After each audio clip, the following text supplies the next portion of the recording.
Ok, voltando, e agora a reta final do programa, vamos debater Teresópolis. O Flávio Carreiro falou sobre os santinhos que são espalhados na rua. Não tem jeito, isso é cultural, é no país inteiro é assim. Isso aí não vai ter como fugir disso. E aí ele fala, tem que multar os candidatos, né? Vai ter que multar todo mundo.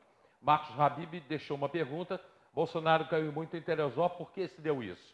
Então eu já vou pedir para abrir já o nosso banner que está aí, aliás, está na edição de hoje do Jornal Diário, na edição online, você tem a edição pelo 2742-7799. Então, já começamos analisando presidente da República. Bolsonaro, 59.109 votos. Lula, 27.459. Ciro, 2.943 votos. Simone Tebet, 4.288. Soraya, 459 votos. Felipe Dávila, 466. Alexandre, Bolsonaro e Lula. Bolsonaro, 59.109. Lula, 27.459 votos. Eu acho que não caiu, não. Eu acho que se manteve. Não, caiu. Ficou dentro da margem que eu tinha citado para alguns amigos, né? Sim. Porque, geralmente, Teresópolis é uma cidade conservadora. A gente passou isso enquanto eu estive na direção do PSDB, com Aécio, com Alckmin. A gente sempre bateu na faixa de 70% contra 30%. Chegamos a 72%. Eu acho que naquela onda Bolsonaro foi até superior a isso. E esse ano, os números ali não mostram percentual, mas, salvo engano, ficou entre 60% e 30%, né? Então, reduziu não é uma redução muito significativa, mas houve uma redução, sim. E já se demonstrava durante a eleição, eu encontrei muito voto aí do pessoal declarando que não ia votar no Bolsonaro, não objetivamente não votaria no Lula por conta disso, mas estava fazendo as opções que se mostra aí, que foi o Ciro, a Tebet também, que foi bem votada aqui na cidade, né? Que é uma novidade na eleição. Mas, realmente, em relação à eleição passada, o Bolsonaro caiu bem. Não botaram ali o padre Vanderlei. Rapaz. Chegou tarde, né? Chegou tarde? Para a missa. A diferença, Vanderlei? Olha, cara, era de se esperar até que o PT tivesse um pior desempenho em Teresópolis diante da nossa questão específica da história política de Teresópolis com o PT, né? O PT sempre foi um partidinho pequeno em Teresópolis, partido mesmo nanico, nunca foi um partido de expressão, de eleger muitos vereadores, ou de ter importância na cidade. Os outros partidos foram mais relevantes que ele ao longo do tempo. E depois do que aconteceu com o PT e pelo partido ter levado a culpa das lambanças do Jorge Mário naquele período de 2009, 2010, isso fica muito marcado, né? As pessoas olham o PT com essa mancha da corrupção em nível nacional e olham o PT municipal sendo culpado por um problema específico do Jorge Mário. O PT não tem nada a ver com aquelas coisas que aconteceram com o Jorge Mário. Aqueles são erros específicos dele, né? Algumas escolhas que ele fez, mas que mancharam o PT. Então, o PT chegar aí a essa votação de quase 30 mil votos, né, fazendo mais voto do que fez em anos anteriores, né, em proporção ao Bolsonaro, é uma vitória para o partido na cidade, sinal de que ele está organizado, o partido está se reorganizando e volta a ganhar expressão na cidade. Perfeito. Mas o Freixo, embora o Lula tenha feito 27 mil, o Freixo, para mim, fez uma votação grande em Teresópolis, mas não atingiu, ficou na metade, 16.404. E o Cláudio Castro deu um banho, né? 59.721. O Freixo perdeu a autenticidade, né? Você votava em alguém contra o Freixo, porque o Freixo representava aquele segmento mais à esquerda. Quando ele vem se limpar da esquerda radical e entra num partido de esquerda, mas o partido mais ao centro, que é o PSB, um bom partido, com um histórico, né? Um partido que tem uma história muito bonita, então ele tenta se limpar, mas ele perde aquele voto fiel dele de esquerda. As pessoas viram ele meio que como traição, tal. Então, e tem também essa questão do Molon e do Siciliano, que você divide a candidatura de governador em duas aventuras contra dois candidatos muito fortes do Bolsonaro, que é o candidato à Vera dele, que era o Romário, e essa candidatura louca aí do condenado e indultado Daniel Silveira, que é um equívoco, né, da justiça brasileira permitir que esse elemento tenha sido candidato e não tenha sido estipado antes da urna, né? Essa coisa da justiça ser condescendente, deixar o candidato indeferido ir para a urna, é uma prova de que ela está confessando a sua própria incompetência de julgar, dentro de um prazo razoavelmente hábil, se o camarada pode ou não ser candidato. Ele não vai a chance de recurso dele, mesmo que ele pudesse ganhar numa instância superior, essas instâncias tinham que ser cumpridas antes do período da campanha. Paim, advogado, conhece bastante política e deve ser um dos grandes críticos disso, porque é um absurdo, é uma aberração você ter essa possibilidade de enfiar um padre Kelmo na reta final e a possibilidade pior de ter candidatos que não podem ser candidatos em hipótese alguma, não tem como, não há tribunal internacional que vá dar a condição de elegibilidade ao Daniel Silveira. Perfeito. Agora vamos para Teresópolis, senão não dá tempo. Vamos para Teresópolis ver o quadro dos nossos candidatos na nossa cidade. Candidato Teresópolis. Para deputado estadual, Leonardo, 17 mil votos, 17.709 de um total. Isso ele fez em Teresópolis. E ele fez 26.570. Você tem o Amós, 5.395, Carol Quintana, 2.444, Silvinho, 608, Maria Bertotti, 2.381, Regina Fechó, 95 votos, Celso Dalmaso, 1.853. Deputado estadual são os 7 mais votados. Paim. Dessa eleição, sem sombra de dúvida, o maior vencedor, o Leonardo, né, fez uma excelente campanha. Era esperado ser o mais votado da cidade, né, até por conta de toda a movimentação, de todo o apoio político que ele tinha durante a eleição.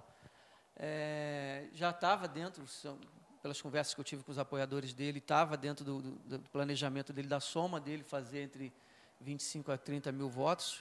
Lógico que ele fez 17 na cidade, acho que ele esperava um pouquinho mais, mas eu não tenho dúvida que foi um grande trabalho dele, né? O Amós despontou ali com 5 mil e pouco.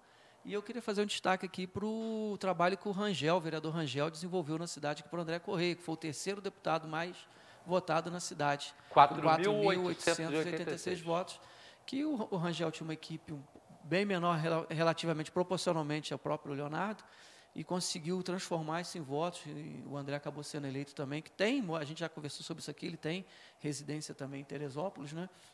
E os demais, eu acho que a Carol Quintana e a Maria Bertotti, ela acaba dividindo um público muito semelhante, né, porque são duas candidatas que são declaradamente de esquerda, mas a Maria Bertotti já repetindo a votação que ela já fez em outras eleições, a Carol, acho que, se eu não me engano, é a primeira eleição dela, né, então, mas também que fez uma campanha mais focada, né, no público dela e um público de esquerda, e ela acabou fazendo aí uma votação que também não foi ruim. E o restante, assim, acho que essas candidaturas menores, ele acaba atrapalhando o sonho do teresopolitano, né, de fazer um candidato da cidade, residente na cidade, e a gente, eu não sei, eu acho que os partidos também, né, eu tenho muita ressalva em relação a isso, acho que os partidos políticos, por conta dessa questão da legenda, acaba colocando, o cara quer ser candidato, vota, não quer saber, porque ele vai pegar 1.000 votos aqui, 1.000 votos ali, para contribuir com a legenda, que foi o caso, né, a gente vai falar, não sei se vai falar de federal, foi o caso do Salomão, por exemplo, que o partido dele não conseguiu legenda, ainda que ele tivesse feito aí mais 10, 20 mil votos, não conseguiria eleição, porque faltou legenda para o partido. Rapidinho, Vanderlei e Alexandre, aparece aí nessa eleição, desponta o Leonardo como uma nova liderança, embora já seja vereador há muito tempo, mas uma votação de mais de 26 mil votos. Isso no Estado. Mas desponta como uma nova liderança em Teresópolis para a próxima eleição de prefeito? Acho que essa campanha prova a capacidade do Leonardo de promover, de fazer uma eleição, né? Ele vem de uma votação de vereador de 1.000 e poucos votos, 1.100 votos, e traça de fazer 20 mil votos em Teresópolis para 10 mil votos fora. Ele chega a obter esse resultado, né? Ficou ali no 17, quase 20 mil, mas ele confessava para os amigos que o objetivo dele era fazer 20 mil votos na cidade e 10 mil votos fora. Então, ele alcançou esse objetivo. Então, isso foi uma construção que mostra bem a capacidade dele de articulação.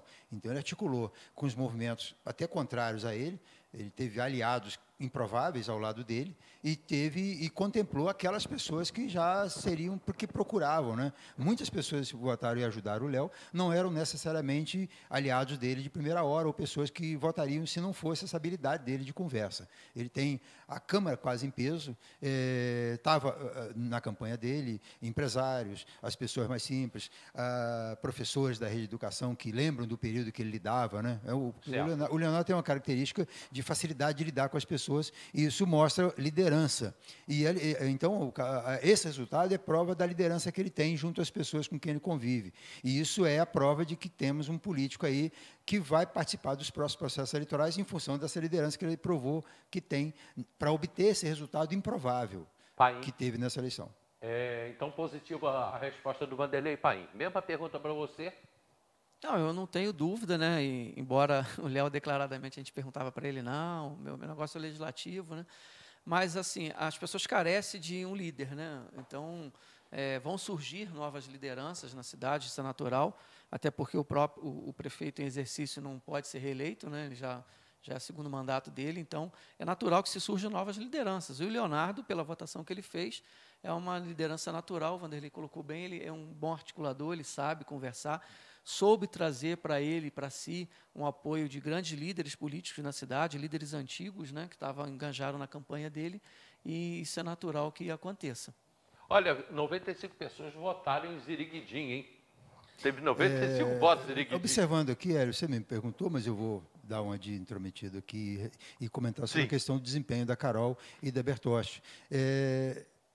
Pelos 30 mil votos do Lula, elas teriam que ter tido um desempenho melhor. Isso prova que pessoas que votaram no Lula votaram contra o Bolsonaro, não votaram no PT. É verdade. Então, porque se você tem os 30 mil votos da esquerda, do PT, não refletiram nas candidaturas da esquerda em Teresópolis. E desde o início se falava na Carol chegar a 7, 8 mil votos, a Bertotti também chegar nessa faixa de voto, e acabou chegando um outro candidato pelo atalho, né, que o Amós faz essa votação boa, não em função do desempenho parlamentar dele, que ele foi um vereador medíocre ao longo dos últimos 2 anos, não fez nada, além de se meter em umas questões de homofobia. Ele não tem trabalho parlamentar que sustentasse qualquer votação dele para deputado estadual. Mas ele vem ele vem fazer um enfrentamento ao Léo. Ele que tentou ser uma candidatura, uma anticandidatura ao Leonardo, fazendo esse posicionamento. O Léo sempre fugindo do embate com ele, porque não é do feitio do Léo isso. O Léo é um cara de composição, um cara de conversa. Conciliador, então ele é um conciliador, ele não quer esse tipo de enfrentamento, mesmo com quem foi agressivo ao longo de toda a campanha com ele. Mas o desempenho, então, das candidatas da esquerda, abaixo que são boas candidatas, inclusive, são pessoas que têm um domínio do jogo da política, foi abaixo do que representou o voto do Lula, que não é necessariamente o voto de esquerda em Teresópolis. Deixa eu ver deputado federal, Alex, por favor. Deputado federal está ali, ó. Salomão, 10.975 votos. Gustavo Simas, 3.082 votos. Maurício Lopes, 4.641. Gente, isso foi em Teresópolis, tá?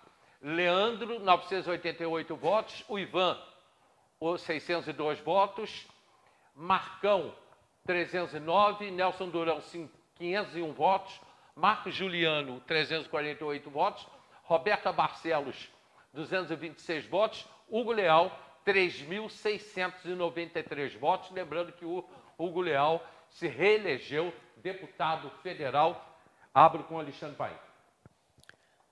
Hélio, a questão do federal, ela surpreende só a questão para mim ali, o Salomão, né, eu esperava um pouco mais de votos para ele.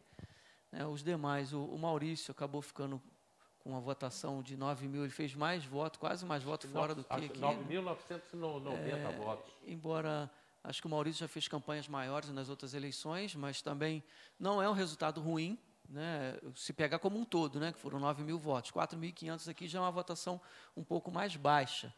Né. O Hugo Leal também impressiona aqui que ele vem a cada eleição reduzindo a votação dele, salvo engano, ele já chegou a fazer 6 mil votos na cidade, né, então ele não consegue, embora tenha tido apoio do prefeito, né, e é um cara que está constantemente na cidade aqui, promovendo com emenda parlamentar, não está conseguindo converter isso em votos na cidade.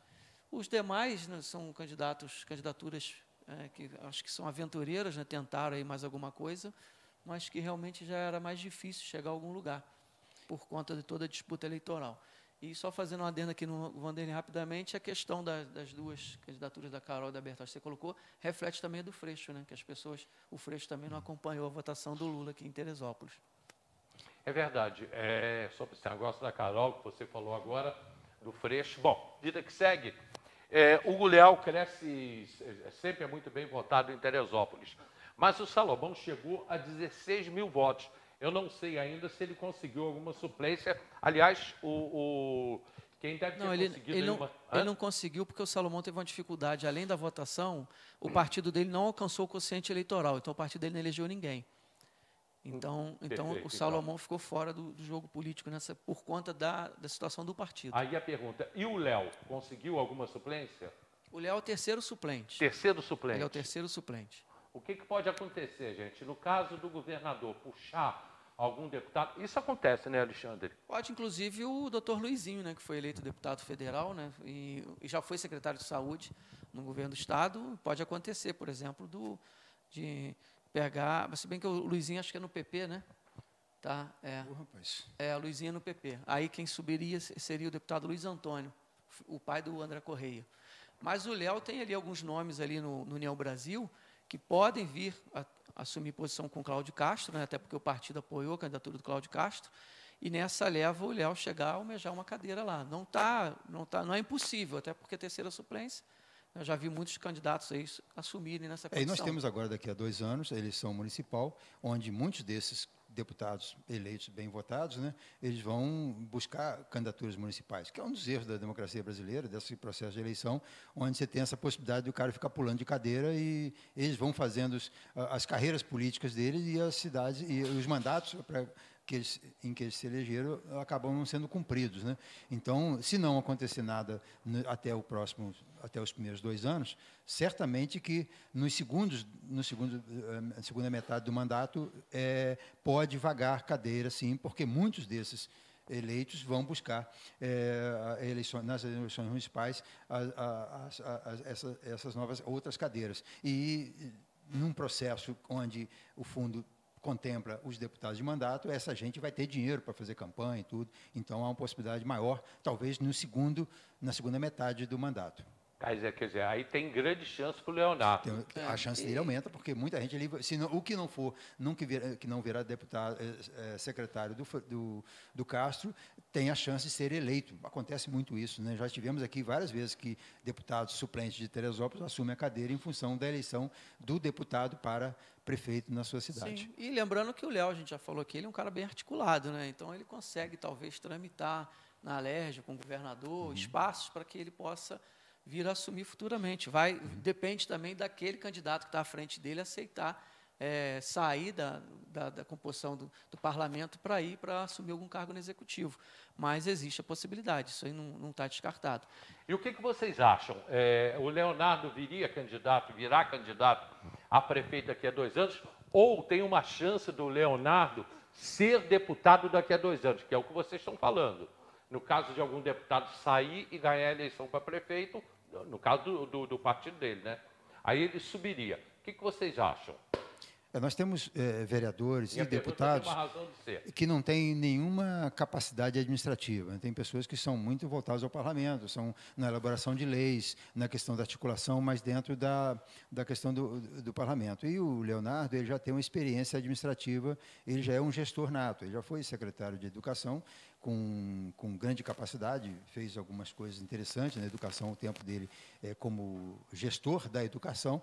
Então, é natural que ele tenha e que ele agora possa confessar uma vontade de assumir uma candidatura para o executivo, né, que não é impossível disso acontecer. E como ele teve essa habilidade toda para construir esse resultado e construir toda essa composição que ele fez para essa candidatura de deputado estadual, certamente que ele vai saber a forma como fazer melhor para uma possibilidade de uma candidatura. Você acha que ele já está pensando nisso, Alexandre? Com certeza. Com certeza? Com certeza. O Léo, ele tem essa habilidade. Eu tenho pouco contato com ele, embora esteja lá assessorando lá na Câmara, o vereador Rangel, mas o Léo, ele, assim, pouco tempo que eu lidei com ele, ele é um cara que ele faz tudo pensando lá na frente. Ele não pensa só no hoje, né? Ele já tem toda uma articulação, um planejamento futuro, ele sabe o que ele está fazendo, ele sabe onde que ele quer chegar. Então, eu acredito que ele vai fazer essa análise agora daqui para frente, provavelmente vai mapear como é que foi sua votação, para saber os eleitores A ou B por que chegaram até ele, e vai tentar construir uma liderança que é natural. A gente falou sobre isso. 2024 está logo ali. Ano que vem já começa a se falar em eleição municipal. O pessoal vai só passar esse gostinho agora de eleições gerais, mas ano que vem já começa a se discutir eleição municipal, já começa os nomes já a trabalhar isso, e ele, por conta da votação dele, quer queira ou quer não, as pessoas vão começar a buscar em cima dele ali tentar uma saída. Eu ia falar? Não, como o Léo construiu esse resultado? O Léo tem uma capacidade, essa coisa de bastidores, ele tem uma capacidade de dar uma resposta para as pessoas com quem ele faz as relações, né? Porque a política, ela é da conversa, mas ela é do cumprimento da conversa. Então, nós temos uma característica dos políticos de Teresópolis de fazer muita conversa, mas de não cumprir nada do que se conversa. Então, até mesmo de marcar uma entrevista na TV e não vir, e arrumar outro compromisso no mesmo dia e tal. E o Léo tem uma característica, e parece que ele tem uma agenda dele própria, que ele não escreve nada, eu nunca vi escrevendo nada, mas ele tem uma agenda de cumprir. Se ele marcar contigo que até 3 horas da tarde vai te dar uma resposta, ele dá essa resposta. E ele, prova disso é o resultado que ele teve junto aos apoiadores para essa campanha agora. Então, essa coisa da palavra é muito importante e é uma coisa que está muito em voga, é uma carência do eleitor teresopolitano nos seus líderes, né? Porque até então nós tínhamos muitos embromadores aí que fazem 3, 4 acordos já sabendo que não vão cumprir nenhum deles, né? Então, eu acredito que, conforme o Léo, as promessas, os acordos que ele fez para obter esse resultado eleitoral, se foram promessas cumpríveis, né? E que o cumprimento da promessa já é uma antecipação de um novo acordo, de uma nova conversa, é o que vai acontecer, então. Eu tinha armado um negócio para hoje, só que não deu certo, porque teve que ser tudo assim meio que no improviso de ontem para hoje. Mas ele me respondeu o seguinte: bom dia, amigo e irmão, eu posso ir amanhã, se puder. Hoje eu não posso, mas amanhã vou com certeza. Pode? Eu respondi para ele, sim, está combinado. Então, vamos seguir trabalhando. Obrigado por tudo. Leonardo vai estar no programa amanhã. Então. Eu tinha pedido para ele vir hoje junto com vocês. Ele vai mas eu acho que ele fugiu. Ele falou, não quero não. A resposta de um outro candidato, de um político tradicional de Teresópolis, seria, vou ver.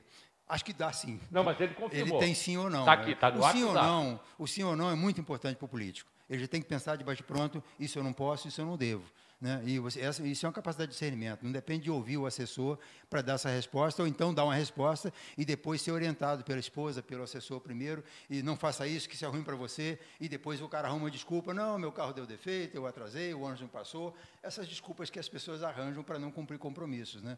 E é uma característica do Léo, essa de se ele marcar, ele vai cumprir, ou então informar por que não conseguiu fazer aquele cumprimento. Então, se ele marcou que vem amanhã, pode contar que ele vem. Está escrito aqui, está escrito amanhã, vereador Leonardo Vasconcelos, presidente da Câmara, vai estar aqui no programa. E nós vamos perguntar a eles, o que a gente falou agora, se ele quer ser candidato a prefeito daqui a 2 anos, né? Vanderlei, fala. Ele vai falar assim, eu não sei, vou conhecendo ele, vai falar assim, é muito cedo para a gente falar. É muito cedo, ainda é terça-feira. Mas ele, com certeza, amanhã ele vai poder esclarecer todas essas dúvidas, né, e comentar, Hélio. E a gente está encerrando aqui, né? Quero agradecer mais uma vez a oportunidade de estar participando, dessa vez com meu amigo Vanderlei, que tem muito conhecimento na área, muito conhecimento da história de Teresópolis, é um cara que eu admiro em relação ao conhecimento cultural dele, sempre aprendo com ele. Né, mais uma vez estamos aqui discutindo um pouco a política teresopolitana, né, 2024 é nosso próximo foco. Creio que novos líderes surgirão, assim como o Leonardo. A política está renovando cada vez mais. O próprio Vinícius. Isso que eu ia falar. A prova disso foi o que o Vinícius, né, ganhou a eleição 2 vezes aqui em Teresópolis. Então, mostra que o povo quer novidade, o povo quer uma pessoa nova, mas que também identifique, Hélio. Eu sempre disse isso. O eleitor ele quer enxergar um líder. E, às vezes, falta no político aquela questão do cara bater na mesa e falar a posição dele, clara, para o eleitor, para se mostrar aquele poder de liderança. E tem muito político na nossa cidade que, às vezes, fica em cima do muro, não se resolve e acaba perdendo espaço. Muito obrigado, Alexandre. Muito obrigado, Vanderlei. Lá embaixo, o pessoal da produção já estão até me desligando aqui. Né? Tiraram aqui o programa, já meteram aqui já estão até desligando a gente. Está na hora. Está na hora, começou a chover, hein? Muito obrigado a todos vocês pelo carinho, pela audiência. Amanhã o Leonardo Vasconcelos vai estar aqui no programa com a gente. Vereador e presidente da Câmara, Leonardo Vasconcelos. Muito obrigado, até o programa de amanhã. Tchau!